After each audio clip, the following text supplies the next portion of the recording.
Things were extremely difficult in the first few days. The amount of devastation that we saw, dead bodies, people homeless, buildings collapsed.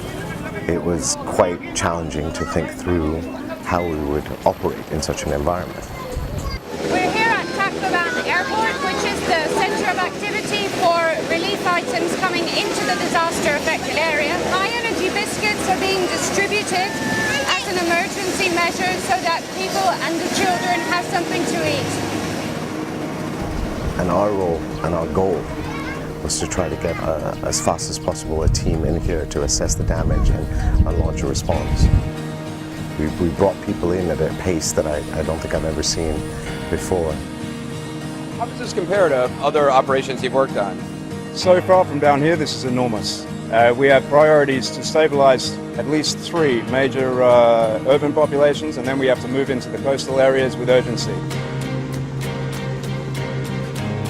Our first immediate objective was to set up an operational response, getting communications back online. After the landfall of the typhoon, all the communication lines here go down, and that's why we brought in the satellite communication to enable the humanitarian workers here on site. To have that response infrastructure in place was an amazing feat. Once on ground, the initial challenges were logistical, trying to get to isolated areas and coordinating with the government, other humanitarian actors, and militaries that were in place. We managed to overcome these challenges relatively quickly, and within days we were able to send out food assistance to those around Tacloban, and by the end of November we were able to reach almost 3 million people with food assistance.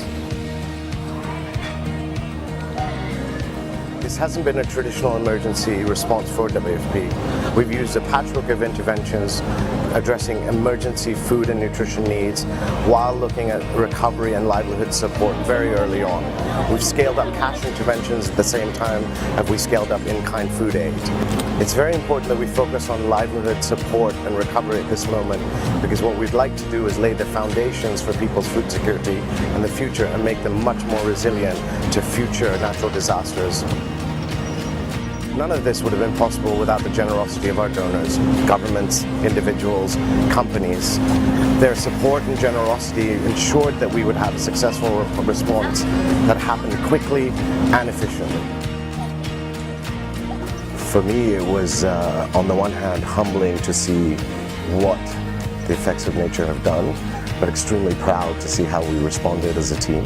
And these are some of the most incredibly innovative, creative, smart, experienced WFP staff. Our ability to move people in from all over the world was fantastic.